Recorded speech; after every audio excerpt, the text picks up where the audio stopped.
Hello, and thanks for joining me. We're working on a little squatting today, and so I'm going to talk about the areas that are usually holding us back a little bit. And the first one I'm going to talk about are the ankles. So for a squat position, one of the things to be aware of are the ankles. So you can come into a squat with me. And what are we really trying to do? I mean, a squat is the foot flat and with your ankles working. Yeah, you can feel that work. You can feel there might be a little tension, a little tightness there. If the heels don't come to the ground, you might be in a very low chair position. And you still feel a lot of work there in the ankle. So we're gonna learn how to develop. We need both strength and release. So I like to strengthen the ankle in balancing positions. All kinds of balancing positions. Standing on a block, balancing on the floor, moving while balancing, like anything you can do standing on one leg, pretty much. This is a yoga tune-up ball. And if you don't have one of these, you probably have a tennis ball or something like this in your house. So if you have paws, you can run and get one of those. But what we're gonna do today is we're gonna roll out the shin area. So right along this shin bone, you have this trough of fascia right here that connects the shin bone to the tibials. All right, and so what you wanna do is find that line and start to massage right into it. And you know, your ankle joint doesn't have muscle in it. It's got a lot of ligaments and bone, sinewy tissue. So what you rely on for ankle strength are the muscles that are in the lower leg. The muscles that are even in the hip, right, make a difference for your ankle. But right now what we're doing is releasing some of the tension and tightness on this side. And you can roll all the way down to the ankle if you like. And just for a moment, notice this little meaty part near the knee, little meaty part of the lower leg. Stop here and then just move your ankle around. You can kind of pedal or roll it, but you'll notice immediately that these muscles are definitely the ones controlling the movement of the ankle. Let's go and roll out on that other side.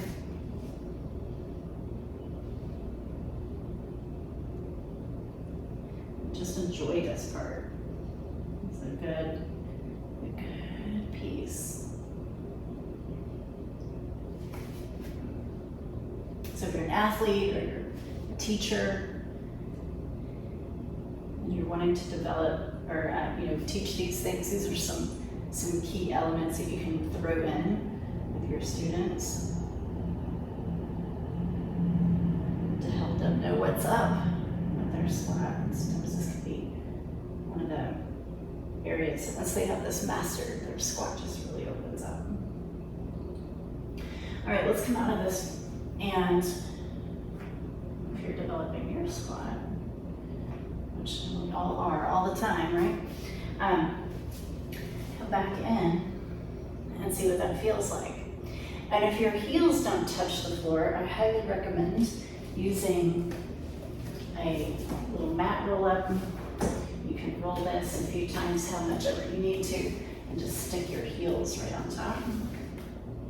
That way you'll get a little heel height, and you can really feel into your body and sense what is the area that is that keeps gripping and holding on to this position.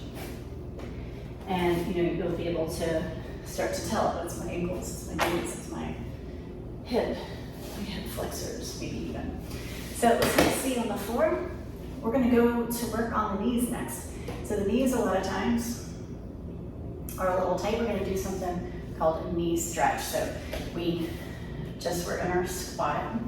We're coming out, we're gonna come back into a squat after this. So if you squeeze really tight on your forearm, stick that forearm in your knee pit and squeeze and relax and squeeze and relax. And you do this several times. Give it like, 5 to 8 times. 5 to 8 good squeezes, solid squeezes. And switch. So the knee joint is something that sometimes gets in the way. This one is one that people aren't gonna immediately tell you unless they have knee pain, which this is also good for knee pain. Really good for knee pain. I have athletes that are like, if I do this before and after my sport, I'm good, but if I'm going to play tennis, I don't do this, and my knees are in trouble. So it's always a good thing to add in there. All right, now come back into your squat. So if you don't have knee pain, now you'll know what this knee stretch does for your knees. It really opens up that knee joint. So now there's a little bit more comfort and range of motion there in the knee. Yeah. Enjoy that squat as it's opening up. All right, next to the hip flexors. So this is another area that holds people back, are the hip flexors. And I know hip flexors are so tricky because when they're tight, we believe, or we think, which is a natural response in your brain tells you, well, I just need to stretch it.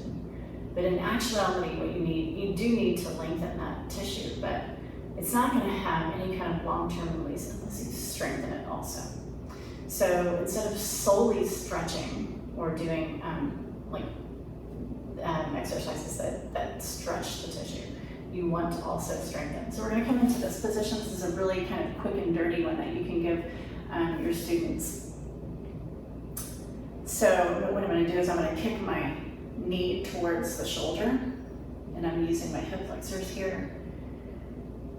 About a good 5 or 6 of these will open that right up. Let's go on the other side. If you don't want to spend a whole lot of time on strengthening the hip flexors, this is just a really good one that you can do. Let's come back into the squat and notice what that does for the hip joint. So it's ankles, it's knees, and it's hips for that squat. And then when you come out of a squatting position, if you have your weight into the heels, you're gonna have a little bit more, so put your weight into the heels, and you're gonna have a little bit more length in your spine. A little bit more length in your spine.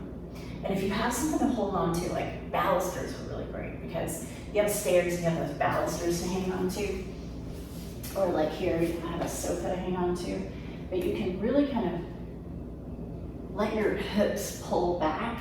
That gives you a little relief there. You can open up the lower back a little bit here for your squat.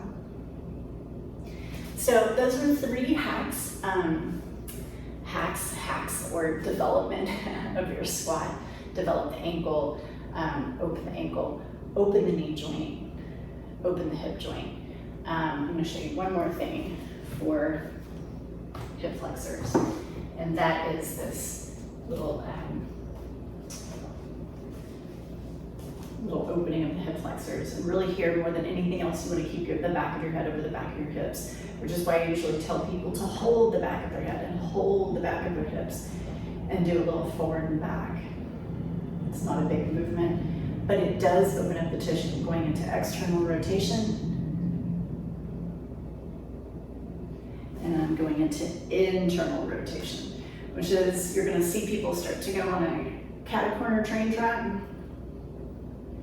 Keep it on a north-south train track. Yeah. And it'll open up some of that hip flexor tissue. Let's try this on the second side.